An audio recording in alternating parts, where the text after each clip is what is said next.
I'm one of the child life specialists at Children's Hospital at Erlanger, and I'm here with my friend Danny today. Hi, Nicole. Good morning. Good morning, Danny. Can you tell us where we are right now? What part of the aquarium are we in? Okay, we're in the part of the aquarium called Boneless Beauties, guys.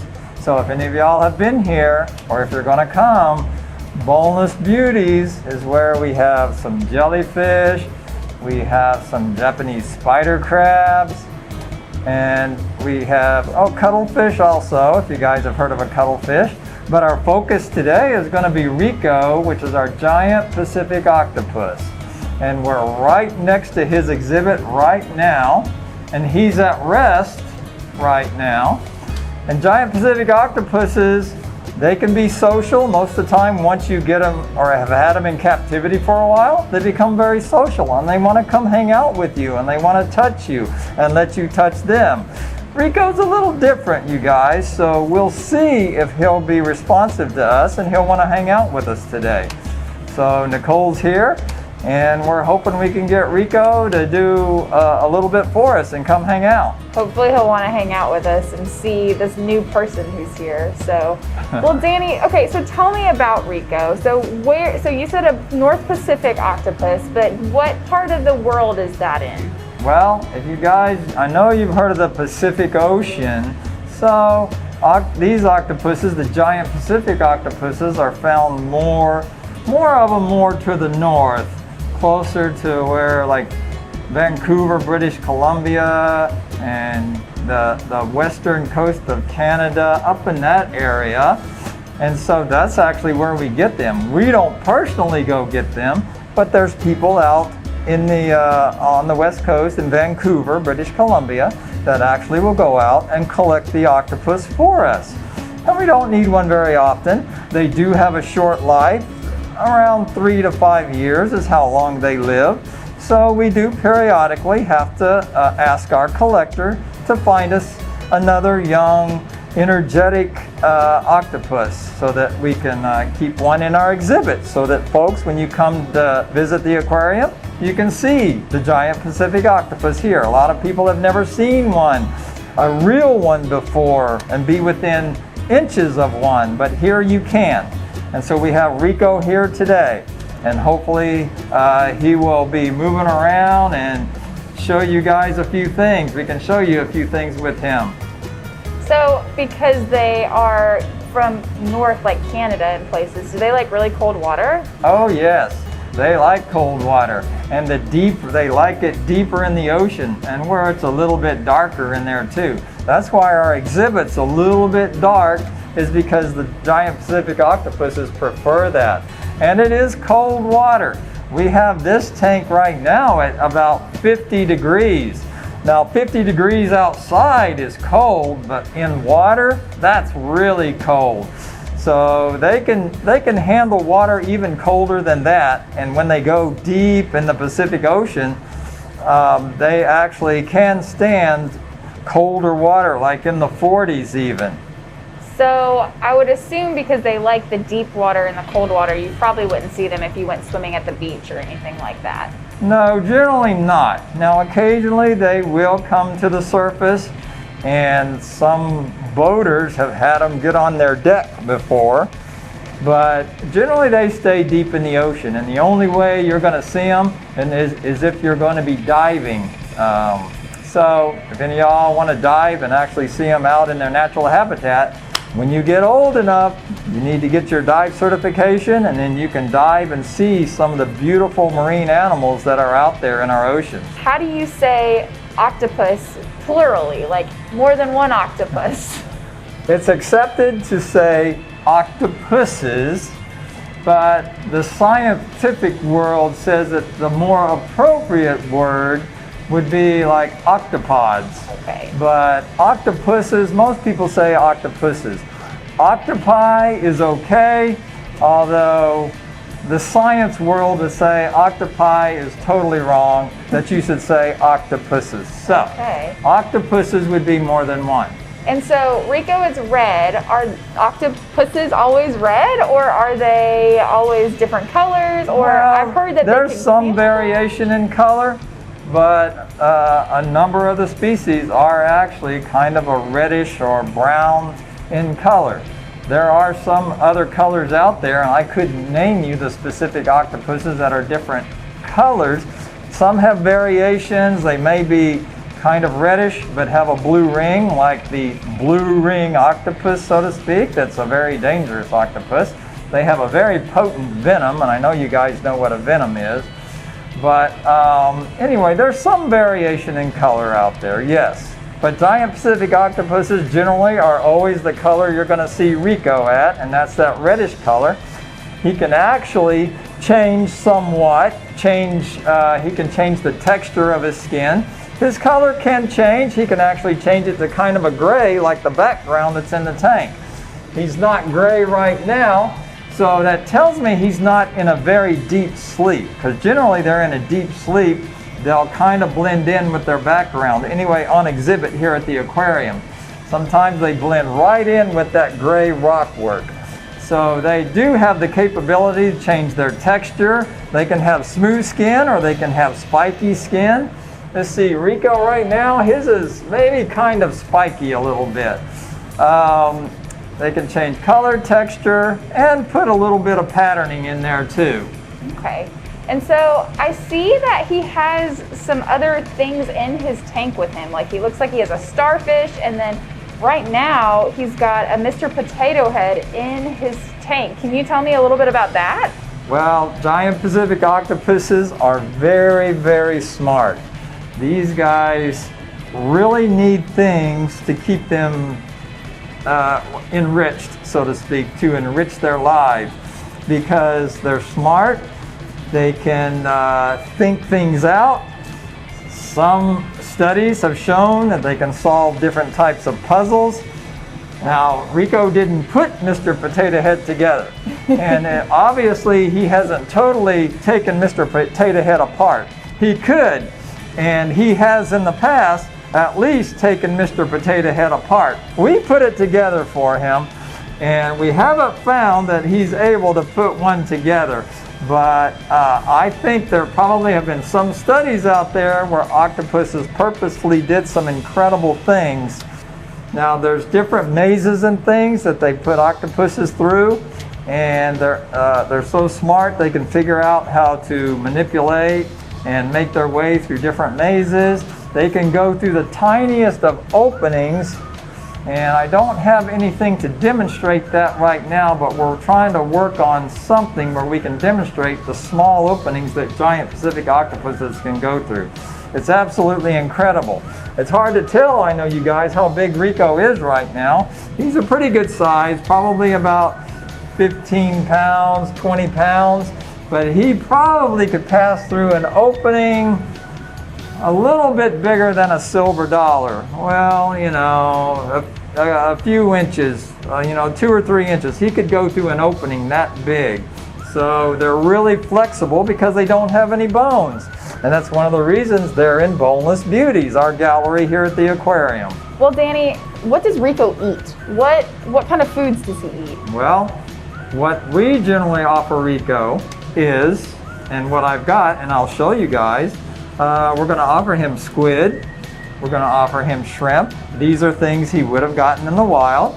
We're going to offer him, I think, just squid and shrimp. But I'm going to show you guys that I also have clam, which we give them periodically also. Certain types of fish, and of course in the wild they're going to eat fish.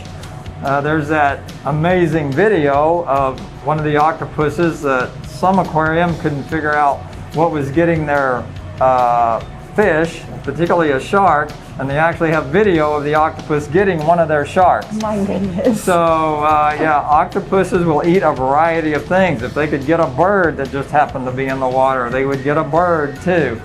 Can we go back and see if he'll eat for us? All right, let's go see if we can get Rico to come over, and I'll show you guys some of the food, and we'll give him some food also. Awesome.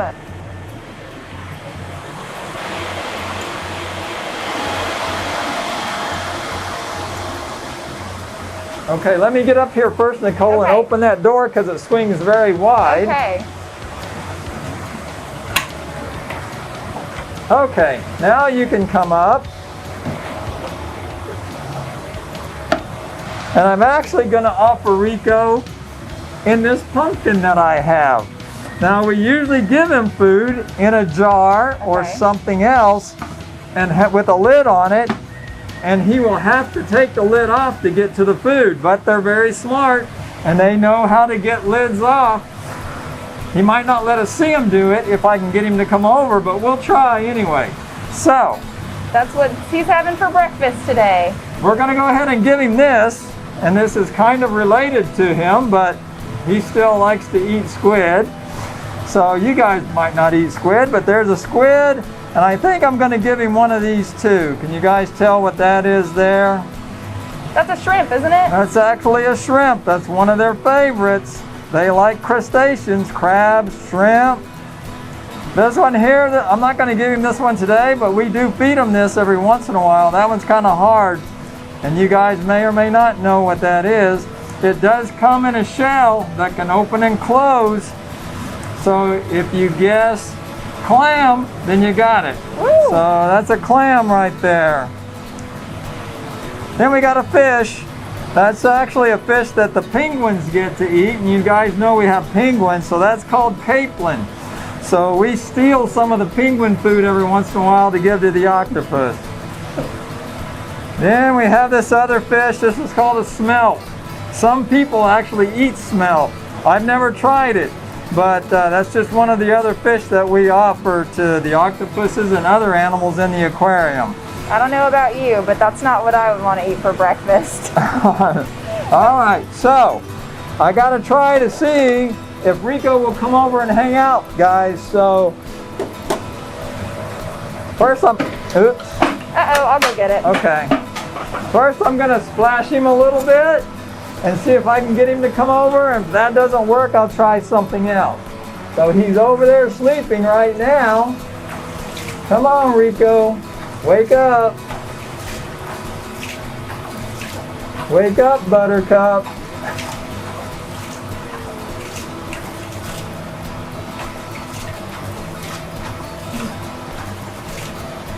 Well, he doesn't seem real interested in leaving his corner right now. Well, maybe. When he starts reaching his arms out a little bit, and you guys can probably see he's got suction cups all over those arms. He's a lot bigger than I thought he was. Those suction cups can really grab a hold of you. Yeah, when he stretches his arms out, he's a pretty good size.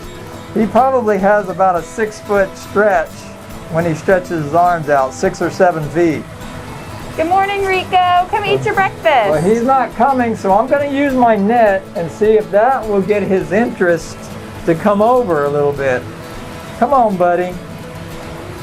Well, he seems a little more interested in the net. A little bit. Stretching out a little. My word. Come on. He can't grab a hold of it because it's not a smooth surface. He tries, but he can't get a good hold of the netting. He's slowly coming over. So where is Rico's mouth? His mouth is right up underneath where all his arms converge, right in the middle. Oh, wow. He's got all those suction cups, and those suction cups are strong. They can really grab a hold of you. Now I've got him close enough that if I touch him, maybe he'll come on over. Good morning, Rico. Come on over. Hi, buddy. We have somebody else that wants to meet you, Rico. Hi, Rico. Good Hey, morning. buddy. Thanks for coming over to hang out with me today. Now, a lot of times, guys, he's very shy and he stays for just a moment and then he takes off. But we'll see how long we can keep him here. I'm going to give him his food for the day in that pumpkin if I can keep him here long enough. Well, so that's... And you're welcome to touch him if you want to, Nicole. Do I need to wear gloves? No, you don't. I only wear gloves because I'm getting ready to handle seafood. Oh my goodness. Oh, he's slimy. So those suction cups, they stick on... Oh, they stick on smooth surfaces, so he can be very grabby sometimes, and so we're lucky today he's decided to come hang out with us. He's gonna hang out with me. Oh my goodness, guys. It almost feels like slime if you've ever felt what slime feels like. Yeah, his skin is very smooth right now, but he can change that texture and actually have spikes at times. Oh. He's Now, let pulling me my see. hands, and it looks like he's trying to get me with his other tentacles too. Oh wait, Rico, come back. Oh, I let him. Hey, don't you go away. Come on. Here well, we maybe. go, Rico. Well, gee, Nicole, maybe he don't like the way you taste. I don't Believe it know. or not, they can actually taste you with their arms. I'm gonna go ahead and put a squid and a shrimp in the pumpkin. Well, there he is. He's got a hold of the pumpkin. There's no way I could get it away from him now, and I'm just gonna let him have it, guys. How many of those little suction cups do you think is on Rico? He has more than 1,000. Wow. You guys know he has 8 arms, and on each arm there's more than 200. So there's almost 2,000 suction cups, That's crazy. or somewhere around 2,000 suction cups. So is that how they help get their food in the wild? Is by suctioning it It with their is. mouth? It is. So many critters out in the wild have smooth skin, and oh, he can really grab a hold of smooth surfaces really easy. It's hard for anything to get away from those suction cups once they've suctioned onto you. If he was to bite his fish, could he leave like teeth marks on him? Well, what octopuses have, and a lot of y'all probably know, is a beak. They have a beak like a bird. Wow. A very strong beak, so they can actually puncture shells and get into clams, mussels, things like that. So we never let our hands get close to his beak because we never know. He might want to take a little nip. Yeah. And so I have never let my hand get close to the beak. They also have 3 hearts, which is really unique for an animal, a creature to have 3 different hearts. Their blood is a little bit different. They have a little bit of copper in their blood, which makes it a little different color. It's more like a bluish.